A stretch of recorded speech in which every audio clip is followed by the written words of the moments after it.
Jeudi 21 septembre, dès 9 h le matin, au 740 de la 2e rue, secteur Iberville. C'est à la Société Alzheimer du Richelieu. C'est une journée porte ouverte en regard de la Journée mondiale de l'Alzheimer. Pour en discuter avec nous, la directrice générale de la Société, Nathalie Mercier. Bonjour et bienvenue. Bonjour, merci Éric. Je trouvais ça important d'en parler parce que au cours des dernières semaines, derniers mois, j'ai eu à rencontrer des gens, notamment des gens qui ont eu récemment des diagnostics. Puis que ce soit l'Alzheimer ou même dans d'autres types de maladies, je suis toujours un peu étonné des gens qui disent « Ouais, on sait qu'il y a des organismes qui s'occupent de ça, mais tant que tu n'es pas confronté, tant que tu n'es pas dans le bureau du médecin, disons, tu sais qu'il y a des services, mais tu ne sais pas trop quoi. » Puis tant que la vague, tu n'es pas tombé dessus. Oui, puis des fois, c'est nous-mêmes ou des fois, c'est notre entourage aussi là, qui sont atteints de la maladie. Donc là, je me dis, voilà une belle occasion pour taper sur le clou, rappeler, répéter. Là, c'est une porte ouverte, c'est la Journée mondiale. Mais, tu sais, je le sais, moi, je vous connais, mais il y a 1001 services qui sont offerts chez vous. Absolument. Puis on est là pour la prévention aussi. On est là pour l'étape de phase précoce. On n'est pas là juste quand les gens sont rendus au bout du rouleau avec la maladie, là. On veut être là beaucoup plus avant, au début des premiers signes, pour justement accompagner dès le départ les gens au travers de toutes les étapes que ça va composer la maladie. Bon, actuellement, il y a combien de gens qui gravitent de près ou de loin? Le nombre de patients, d'entourage, de bénévoles, ça représente quoi la société aujourd'hui? On a perdu le compte. On a perdu le compte parce que juste en termes d'intervention psychosociale, là, il y en a eu 1500 juste cette année. Ça, c'est juste des interventions, là? Oui. 1500? 1500. C'est énorme. À peu près, je pourrais dire, 300 rencontres familiales et individuelles. On a 250 familles qui reçoivent du répit à domicile. On a des gens qui sont en répit en centre d'activité. On a ouvert 2 autres centres d'activité en région, un à Saint-Bernard puis un à Richelieu. Nos groupes de soutien ont explosé de façon exponentielle.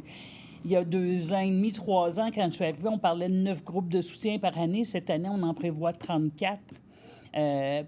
Des groupes de 10 personnes à la fois. Les conférences, on avait peut-être 4 conférences annuelles il y a 3 ans. Maintenant, on en a une vingtaine dans l'année. Les gens, c'est à guichet fermé à chaque fois, là. Alors, c'est surprenant. Ça explose de partout. On est content, on est heureux de ça.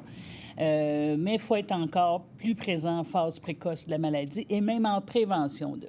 Ah oui? Oui, c'est vraiment l'objectif qu'on s'est donné pour justement éviter, rendre le parcours plus facile, éviter que les gens là, arrivent à leur dernière limite là, avant de nous appeler, là.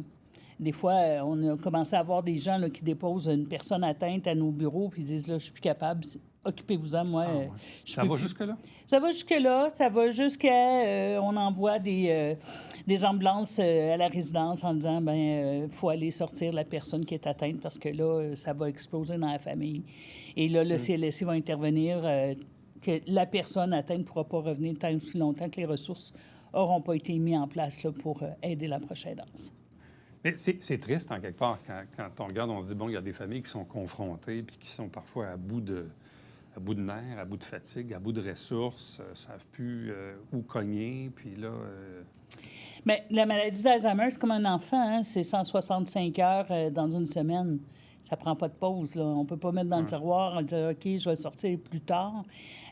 Puis, dépendamment les styles de maladie d'Alzheimer, parce qu'il y en a plusieurs, certains vont être plus apathiques, vont être très tranquilles, d'autres vont devenir très agressifs, d'autres vont être dans la contradiction, d'autres vont faire répéter la même information 15 fois à la minute. C'est très différent d'une famille à l'autre. Il y a des familles plus résilientes, qui ont un support familial environnant, d'autres qui sont complètement seules. Fait que il n'y a pas de solution X et il n'y a pas de problème X, là. C'est pas une adéquation parfaite, malheureusement. Les augmentations auxquelles vous faites face sont-elles attribuables au fait qu'il y a plus de monde atteint parce que aussi il y a une courbe démographique qui fait qu'il y a plus de gens plus âgés? Je me rappelle, il y a 10, 15, 20 ans, on faisait des entrevues pour l'Alzheimer, puis là, on se disait, attention, en 2025, ça va être épouvantable, ça va faire ça. Là, on n'est pas loin de ça, C'est ça. 2025. Là. Ouais. Est-ce qu'effectivement, vous sentez qu'il y en a plus parce qu'il y en a plus? Là? Il y en a plus, malheureusement, oui. Ouais. Le système de santé, on le connaît. Hein? Donc, les gens veulent vieillir, veulent rester à la maison, veulent pas aller en résidence. Donc, pour rester à la maison, bien, ça prend des ressources, ça prend du répit, ça prend de l'aide. Les gens cognent un peu à toutes les portes. Pour obtenir le maximum d'aide, mais encore faut-il financer ces formes d'aide-là. Là. Et ça, ben c'est le problème là, qu'on vit actuellement. Là, la demande est là, les ressources sont pas suffisantes pour répondre à tous les besoins. On offre à peu près 8 heures à 12 heures de répit par semaine sur 165 heures. C'est loin d'être suffisant. Tu sais, quand je disais, bon, dans les dernières semaines, quelqu'un cet été qui m'accrochait, qui me disait, genre... je sais pas, ma mère fait de l'Alzheimer, puis mon père fait de la démence. Mais bref, ils restent encore ensemble tous les deux, sous supervision. Mais là, à un moment donné, ça a ses limites, ça. C'est ça, les gens exactement. au Lévis, travaillent, tout ça. Ouais. Tu veux les garder à la maison le plus longtemps possible, mais jusqu'où? Jusqu'où? Puis les résidences, bien, souvent, ces gens-là vont se retrouver en CHSLD où des soins particuliers, des encadrements, des unités prothétiques qu'on appelle, là, vont être nécessaires. Et ça, il n'en pleut pas des tonnes, il y en a, mais il va y avoir à un moment donné un bouchon là, qui va se former. Là. Bon, là, dans le cadre de cette journée porte ouverte, c'est dans quelques jours, jeudi le 21, à l'occasion de la Journée mondiale de l'Alzheimer. Donc, qu'est-ce que vous faites durant cette journée-là?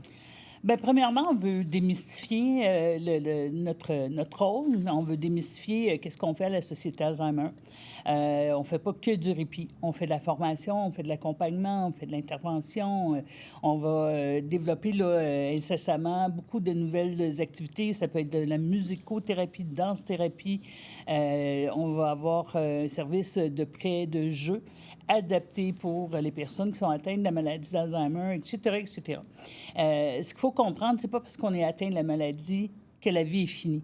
Il y a encore plein de bons et beaux moments avec ces gens-là, peu importe le stade de la maladie. Et c'est ce qu'on veut démontrer. On veut aussi présenter, bien sûr, tous les services qui s'offrent en amont, donc avant le diagnostic. Demain matin, tu apprends que tes parents, les deux parents sont atteints, tu penses peut-être être à risque de développer la maladie. Bien, déjà, on peut intervenir en proposant justement des outils de prévention, de stimulation cognitive, mettre en place pour aller vraiment là, travailler sur les facteurs de risque pour diminuer la probabilité d'atteinte et diminuer l'apparition des symptômes aussi. Là. On peut retarder l'apparition des symptômes. On ne peut pas l'éradiquer, mais on peut retarder. C'est pour ça qu'on parle beaucoup de prévention. C'est le mot-clé, là, puis dans d'autres sphères de la santé, ceci dit, mais... C'est toujours les mêmes considérants, là.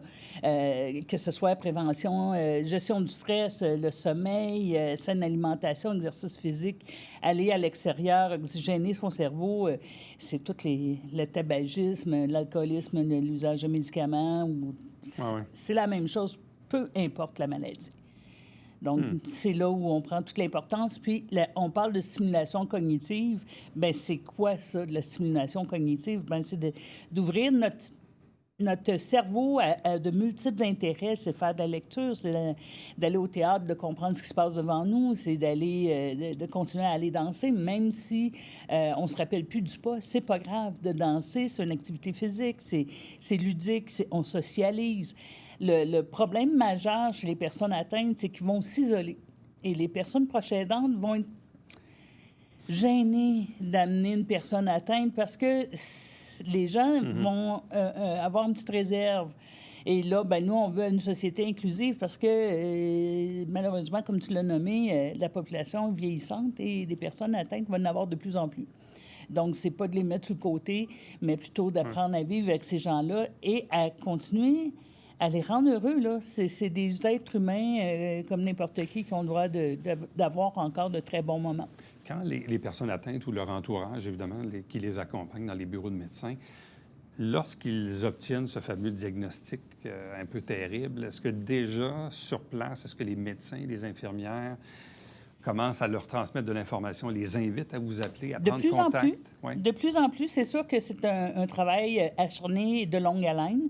Mais depuis 2 ans, la Fédération des sociétés Alzheimer du Québec a mis en place un projet de référencement, justement, pour inviter tous les spécialistes du domaine de la santé ou les infirmières ou tous ceux qui gravitent dans le monde de la santé à référer rapidement une personne qui a des symptômes ou qui a reçu le diagnostic.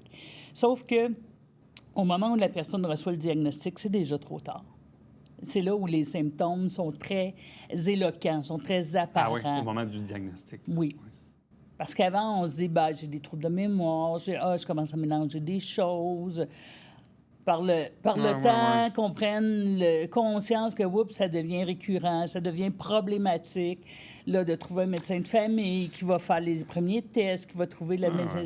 Là, il s'est passé quelques années, puis on arrive déjà en phase modérée avancée. Plus le symptôme va être... on va être en mesure de signaler précocement la maladie, plus on va être en mesure d'agir rapidement. Et là, à l'occasion de cette journée porte ouverte, donc jeudi 21 septembre, 9 h, donc les gens se présentent là de 9 à 5 durant la journée. Il y aura des conférences, il va y avoir des exposants, il y a un food truck à l'extérieur. Tous nos intervenants vont être sur place pour répondre à des questions. On va vraiment là, ouvrir les portes de tous les garde-robes pour montrer vraiment là, tous les outils, là, tous les services qu'on peut offrir. Et aussi prendre le pouls de la population pour aussi nous développer tous les nouveaux projets là, qui pourraient être utiles à long terme. Vous êtes combien d'employés ou de bénévoles? On n'a pas de bénévoles, on est tous des employés, on est rendu à 51 employés. 51? Oui. C'est une PME, 32 accompagnatrices sur la route.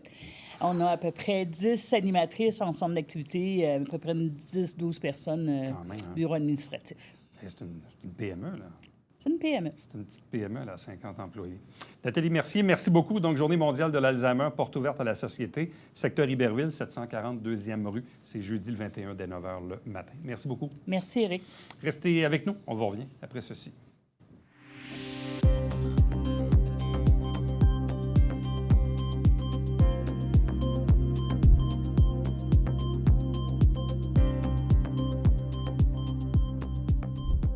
Un gros bravo aux franchisés restaurants McDonald's et McDo d'Iberville, celui du Walmart et de Farnham ont participé à un lave au thon.